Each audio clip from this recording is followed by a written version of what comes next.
எல்லோருக்கும் வணக்கம். Welcome to Fathima சமையல் விலாக்ஸ். இன்றைக்கி நம்ம வீடியோவில் என்ன பார்க்க போகிறோன்னா, ஒரு சூப்பராக ஒரு இட்லி மிளகாய் இப்படி தாங்க பார்க்க போகிறோம்.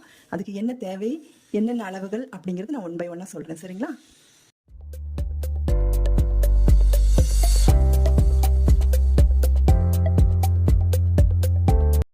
வீடியோவை ஸ்கிப் பண்ணாமல் பாருங்கள்.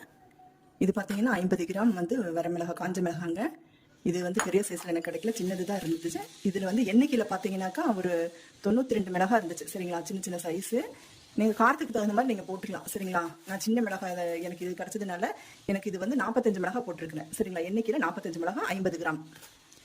அடுத்தது பார்த்தீங்கன்னா இது எடுத்து வச்சுருவோம். அடுத்தது பார்த்தீங்கன்னாக்கா 200 கிராம் உளுந்துங்க. வெள்ளை உளுந்து, உருட்டு உளுந்து சொல்லுவாங்களே, 200 கிராம் உருட்டு உளுந்து.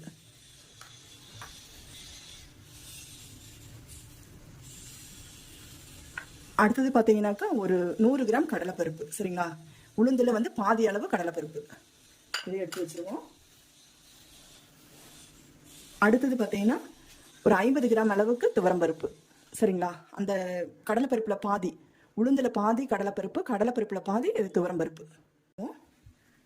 அடுத்தது பார்த்தீங்கன்னா வெள்ளையல் 1 டீஸ்பூன் எடுத்து வச்சுருக்கேன். கொஞ்சம் பெருங்காயம் எடுத்து வச்சுருக்கிறேன். சரிங்களா? அடுத்தது கருப்பு எள்ளு 1 டீஸ்பூன். இது வந்து கழுவி சுத்தப்படுத்தி வச்சிருக்கிறேங்க. ஏன்னா பார்த்தீங்கன்னா வெள்ளை எள்ளில் நமக்கு சுத்தமாக இருக்குது, நமக்கு தெரியும். கருப்பு எள்ளில் பார்த்தீங்கன்னா சின்ன சின்ன பூச்சிகள் அது இது நல்லா இருக்கும். அதனால வந்து இதை வந்து கழுவி நான் வந்து உலர்த்தி வச்சிருக்கேன். வறுக்கும்போது சரியாயிடும். சரிங்களா? இதையும் எடுத்து வச்சுக்குவோம்.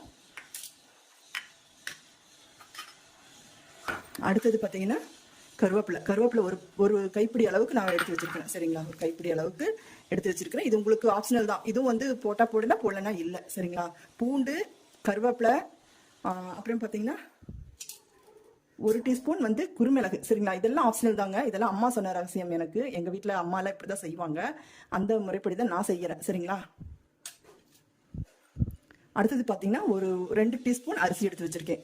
சரிங்களா? இதுவும் ஆப்ஷனல் தாங்க. ஆனால் இதெல்லாம் போட்டால், நான் செய்கிற மாதிரி போட்டால் ரொம்ப சூப்பராக இருக்குங்க. இட்லி பொடி ரொம்ப ரொம்ப சுவையாக இருக்குங்க. அவ்வளோதாங்க. மறுபடியும் சொல்கிறேன் பாருங்கள். வரமிளகா, உளுந்து, வரமிளகாய் 50 கிராம், உளுந்து வந்து 200 கிராம் வெள்ளை உளுந்து, கடலைப்பருப்பு பார்த்தீங்கன்னாக்கா 100 கிராம், துவரம்பருப்பு 50 கிராம், ஒரு துண்டு கட்டி பெருங்காயம், 1 டீஸ்பூன் கருப்பு எள்ளு, 1 டீஸ்பூன் வெள்ளை எள்ளு, ஒரு கைப்பிடி அளவுக்கு கருவேப்பிலை, 2 டீஸ்பூன் அரிசி, 1 டீஸ்பூன் மிளகு.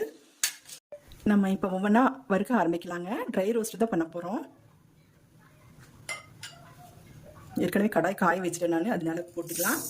200 கிராம் உளுந்து போட்டாச்சுங்க.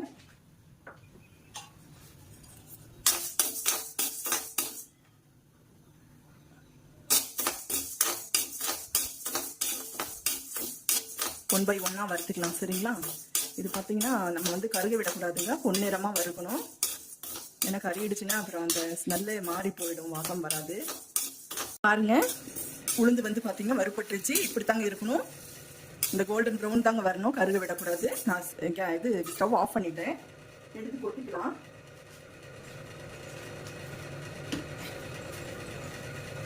இது அப்படியே எடுத்து ஒரு இதில் போட்டு கொட்டிக்கலாம்.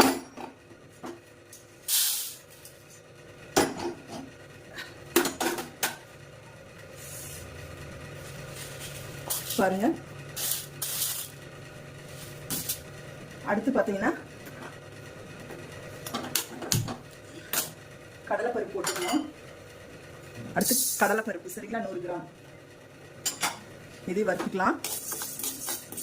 இந்த இதெல்லாம் வறுக்கும்போது பார்த்தீங்கன்னா அப்படியே வெளியில் அவ்வளோ மனமாக, எல்லாம் பக்கத்து வீட்டுக்காரங்க கேட்பாங்க என்ன வறுக்குறீங்க அப்படின்னு. அவ்வளோ மனமாக இருக்குங்க. அவ்வளோ சூப்பராக இருக்கும் இந்த மனம். ரொம்ப பிடிக்கும் எனக்கு.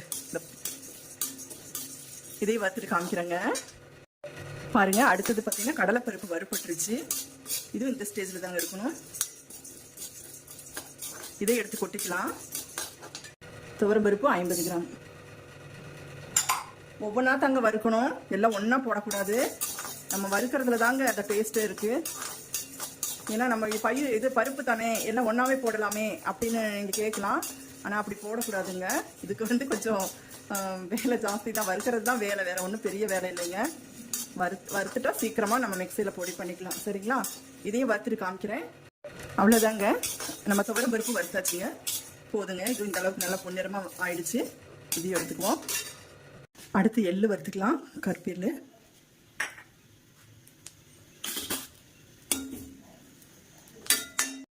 பாருங்க, இப்போ வந்து என்ன செய்ய போறோம்னா, வறுத்ததெல்லாம் நம்ம வந்து அரைச்சிக்கலாங்க. மிக்சியில தான் நம்ம வந்து அரைக்க போறோம்.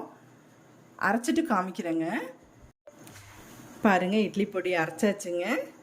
எவ்வளோ சூப்பராக அரைஞ்சிருச்சு பார்த்தீங்களா? இது இப்படித்தாங்க இருக்கணும். ரொம்ப வந்து ஃபைன் பேஸ்ட்டாக அரைக்கக்கூடாதுங்க. கொஞ்சம் கொரப்பாக தான் அரைக்கணும். இது நம்ம வந்து வீட்டில் அரைச்ச பொடினால நமக்கு வந்து கொஞ்சம் வெள்ளையாக இருக்கிற மாதிரி தெரியுது. ஏன்னா கடையிலலாம் பார்த்தீங்கன்னா வெறும் மிளகாய்த்தூள் ஜாஸ்தி இன்க்ரீடியன்ஸ் எல்லாம் போட மாட்டாங்க. நம்ம வந்து நிறைய பொருள் போட்டிருக்காங்க. எல்லாமே உடம்புக்கு நல்லதான பொருள் தாங்க. நீங்களும் வீட்டில் செய்யுங்க, செஞ்சு பாருங்கள். யாராவது வெளிநாடு வெளியூர்களுக்கு போகிறவங்களுக்கா இருந்தாலும் கூட நம்ம இதெல்லாம் செஞ்சு கொடுத்து அனுப்பலாங்க. ஒரு ஏர்டைட் பாக்ஸில் வச்சு நீங்கள் வெளியில் கூட வச்சு ஸ்டோர் பண்ணிக்கலாம். நீங்கள் ஃப்ரிட்ஜில் வந்து 6 மாதம் 1 வருஷம் கூட வச்சுக்கலாங்க. இது கெடவே கெடாதுங்க. சூப்பராக இருக்குங்க. என்னுடைய ரெசிபி பிடிச்சிருந்தா சப்ஸ்கிரைப் பண்ணுங்கள், சப்போர்ட் பண்ணுங்கள் என்னுடைய சேனலுக்கு. தேங்க்ஸ் ஃபார் வாட்சிங். நன்றி, வணக்கம். எள்ளு சீக்கிரம் வறுப்பட்டுருங்க. பார்த்தீங்கன்னா பாருங்கள், படப்படான்னு பொரியும். சரிங்களா?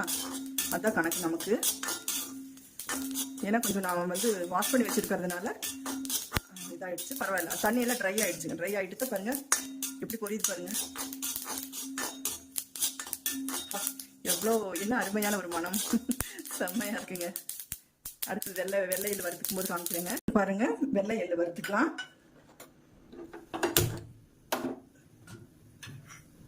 பாருங்கள், 1 டீஸ்பூன். சரிங்களா? போட்டாச்சு. இது வறுத்துக்கலாம்.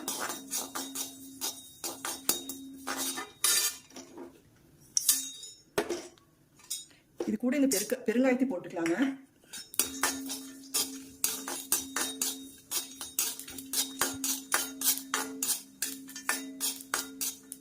அவ்வளோதாங்க, பொரிஞ்சிருச்சு. பாருங்க, படப்படன்னு பொரியுது பாருங்க. கொஞ்சம் கவனமாக இருங்க எள்ளு வறுக்கும்போது. மிளகு வறுக்க போகிறோம். 1 டீஸ்பூன் மிளகு.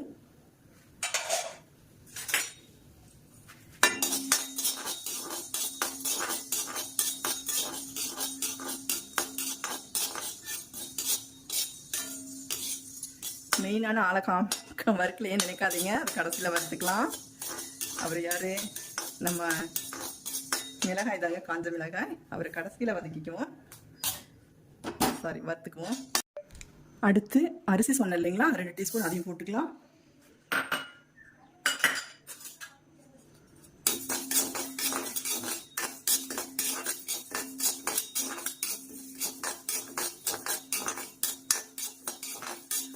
இதையும் பொன்னிறமாக வறுத்துக்கலாங்க. வறுத்துட்டு காமிக்கிறேன். பாருங்க, வறுபட்டுருச்சு. அப்படியே பொரிஞ்ச மாதிரி ஆகி போச்சு பார்த்தீங்களா? இவ்வளோதாங்க. அடுத்து பாருங்க, கருவேப்பிலை போட்டுக்கலாம்.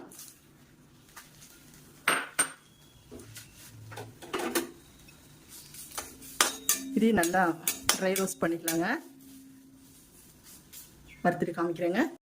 பாருங்க, கருவேப்பிலையும் நல்லா வறுத்தாச்சுங்க. ட்ரை ரோஸ்ட் பண்ணியாச்சு.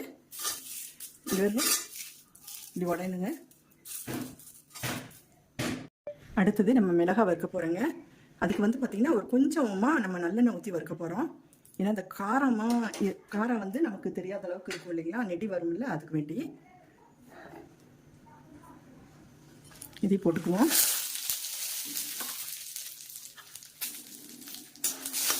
இதே வறுத்துக்கலாங்க. ஒரு 2 நிமிஷத்துக்கு கருக விடாமல் வறுத்துக்கலாம். சரிங்களா? பாருங்கள், மிளகாய் வறுப்பட்டுருச்சு. இப்படி இருந்தால் போதுங்க. இவங்க தாங்க. இவங்க வந்து எதுக்கும் ஃபஸ்ட்டாக தான் நம்ம வைக்குவோம். இப்போ இவங்களை லாஸ்ட்டாக போட போகிறோம். இது பார்த்தீங்கன்னா 1 டீஸ்பூன் அளவு போட்டுக்கலாம். உங்களுக்கு வந்து தேவைக்கேற்ப நீங்கள் போட்டுக்குங்க. சரிங்களா? நீங்கள் வந்து இது லைட்டாக வறுத்துக்குவோம்.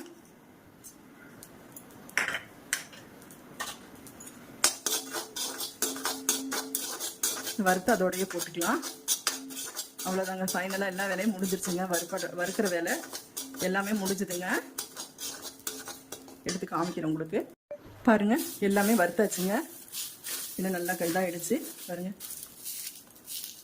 கருவேப்பிலாம் பாருங்க, அப்படி கையிலேயே அப்படி உடையுது பாருங்க. மிளகாய் எல்லாமே வறுத்தாச்சுங்க.